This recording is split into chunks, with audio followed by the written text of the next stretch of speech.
Oke, ini apa namanya, masih gak bisa move on gue dari kejadian kemarin. Masih ada emosi, masih ada keselnya. Harusnya gue di konten ini gue mau ngebahas teknis sih, gue mau ngebahas, analisa pertandingan, siapa yang main bagus, terus gimana statistik kita dan segala macam. Tapi, nggak nafsu gue.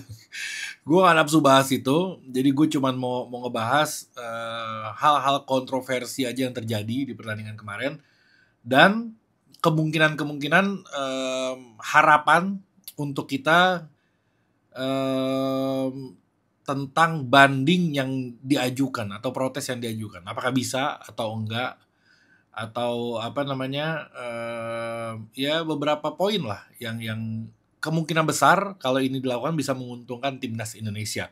Oke, gue mau langsung mulai. Sebelumnya lo bantuin like dulu video ini supaya semakin menyebar karena ratingnya membaik kalau misalkan di like, supaya banyak juga yang tersuarakan, dan ini harus terus diviralkan bagi gue. Kejadian ini jangan kita lupakan dengan cepat gitu seperti biasa 1-2 hari terus seakan-akan nggak ada yang terjadi apa-apa. Itu gue nggak mau banget. Nanti gue akan bahas khusus lah tentang itu. Oke. Selain itu di subscribe juga sama dibunyiin loncengnya supaya nanti yang berikutnya gue upload lo bisa dapat notifikasi dari video gue. Oke. Nggak kayak biasa ya. Biasanya gue semangat gitu membawakan konten, tapi kali ini ya lu juga nontonnya mungkin sambil males-malesan ya. Tapi nggak apa-apa, nggak apa-apa. Mudah-mudahan ada keajaiban yang bisa terjadi untuk timnas Indonesia. Oke, gue mau ngebahas yang pertama tentang Jay Itzes dulu. Gue udah catat beberapa poin sebenarnya di sini. Jay Itzes itu ketika selesai pertandingan di stop sama wartawan. Gue ngelihat dari postingan di FIFA Goal kalau nggak salah. Ditanya gimana pendapat lo tentang pertandingan, tentang si wasit apa segala macam. Bagi gue sih jawabannya cukup bijak ya. Mungkin karena posisi dia sebagai kapten tim, jadi dia harus menjawabnya dengan normatif. Dia nggak boleh munculin sisi emosional dia karena takut membawa ke pemain-pemain yang lainnya mungkin. Nah, jawaban dia tuh bagi gue keren banget. Kayak dia bilang kayak gini, hal seperti itu tuh sering terjadi di sepak bola menurut dia.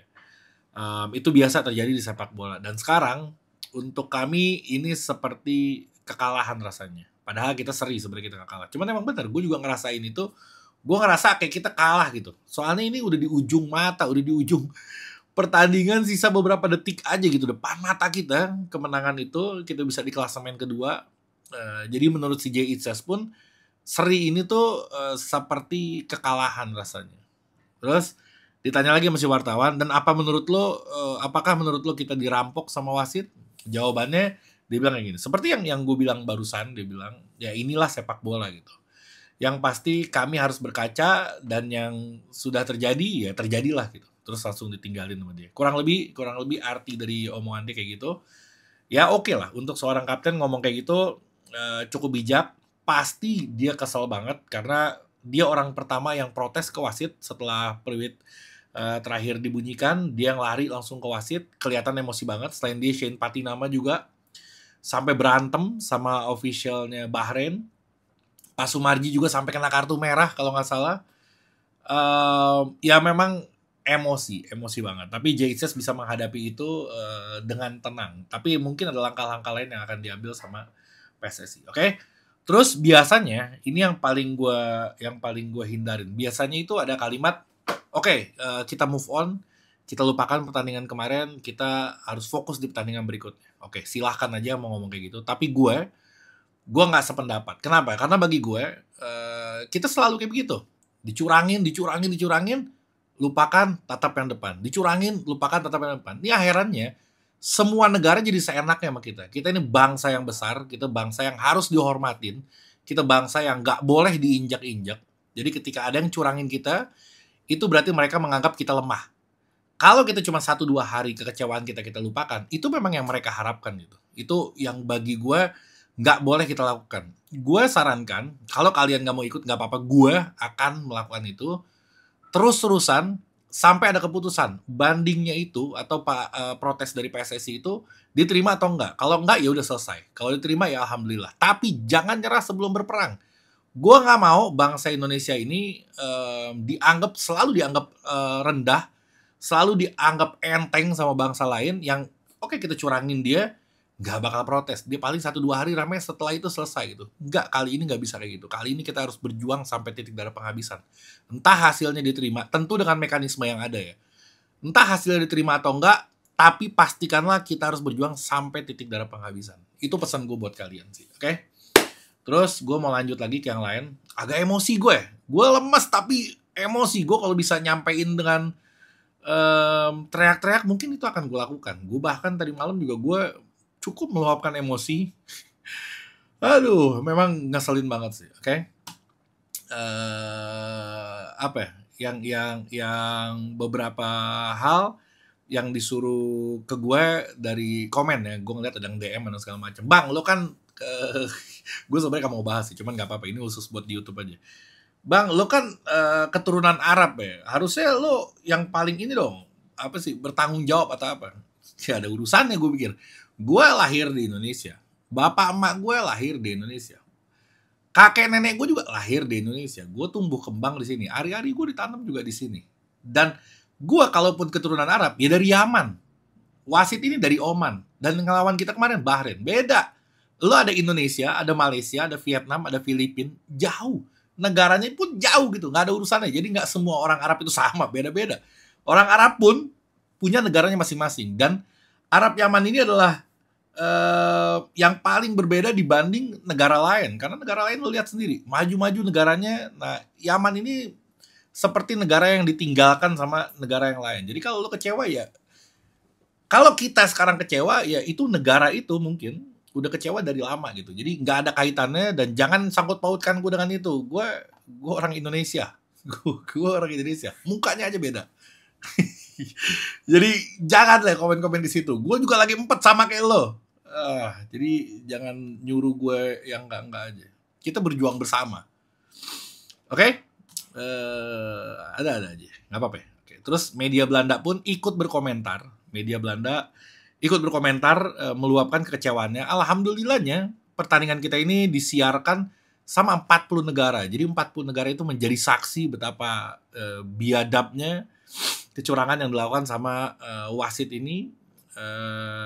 Ya kita nggak perlu menjelaskan panjang lebar ke orang-orang pun tahu. Dengan berita ini Belanda dari namanya Football International, nama medianya, dia juga tahu tanpa kita jelaskan. Dia bilang kayak gini, kondisi fisik yang lelah dan keputusan aneh yang terjadi menjadi alasan pemain emosi menurut dia. Oke, pada menit ke-9 injury time, yang harusnya menit 96 jadi 9. Udah gila banget sih itu. Oke, bagaimanapun menurut dia keadaan masih tidak menguntungkan Indonesia, kata si Football International. Wasit awalnya menambah waktu 6 menit, namun berubah menjadi 9 menit. Oke, yang berikutnya harusnya gini ya, toleransi waktu itu memang ada, tapi itu di waktu normal. Di waktu normal itu ada toleransi yang nantinya jadi injury time. Injury time ini final udah, nggak bisa ditambah, nggak bisa dikurang, final. Kecuali ada yang terkapar, kiper terkapar atau yang berdarah-darah atau ada kejadian apa, yang menurut si wasit ini ada toleransi harus ditambahin lagi walaupun itu injury time. Harus itu emang umum di sepak bola gitu. Tapi di pertandingan kemarin di injury time tuh nggak ada kejadian apa-apa. Bahrain yang biasa guling-guling, mereka nggak guling-guling ya karena posisinya lagi ketinggalan dia. Coba kalau dia lagi untung, lagi menang, lagi unggul misalkan, dia pasti guling-guling setengah mati. Tapi dia nggak lakukan itu karena dia lagi ketinggalan skornya. Nah, kalaupun itu terjadi, oke, ada pertambahan toleransi dari wasit masih masuk akal. Kemarin gak ada kejadian apa-apa. Out juga jarang. Berhenti bola di lapangan juga jarang. Dari 96 sampai ke 9 berapa? 3 menit, sekitar 3 menit tambahan waktunya itu dari yang seharusnya 3 menit itu cukup lama loh. 3 menit tuh lama banget dan itu memang terkesan terkesan disengaja karena memang si wasit nungguin banget gitu. Walaupun kita ada beberapa peluang di menit-menit akhir juga, tapi si wasit benar-benar nungguin kalau sampai Bahrain dapat peluang. Kalau nggak dapat kita nyerang ya dibiarin sama dia. Tapi ada serangan balik ya didiemin juga. Harusnya itu udah menit, anggaplah mau dilebihin 1 menit, oke, 96 sampai 97 nggak apa-apa gitu. Ini sampai 99. Itu sih sudah terlalu, sudah kelewatan. Oke? Jadi gini, ini ada berita baiknya. Nggak tahu deh, ini harapan ya. Ya mau apa lagi kita? Kita mau protes nggak bisa ya kita berharap aja deh. Insya Allah ada takdir Allah yang bisa merubah ini. Pernah ada kejadian dulu pertandingan antara Senegal lawan Afsel. Itu ada wasit, wasitnya itu dia asal Ghana kalau nggak salah, di tahun 2018, oke? Wasit Ghana ini ngasih penalti karena si Koulibaly itu handball di kotak penalti, oke? Dikasih penalti, dicek apa segala macam, ternyata harusnya nggak penalti. Dibilang handball, ternyata nggak, kena kakinya atau kena apanya gue lupa. Oke?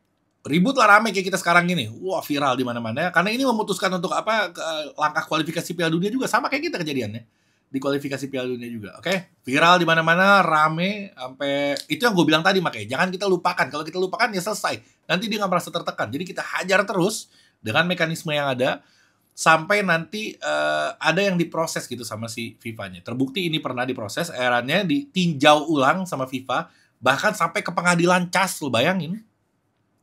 Dan keputusannya si wasit dinyatakan memanipulasi pertandingan dan itu pertandingannya diulang.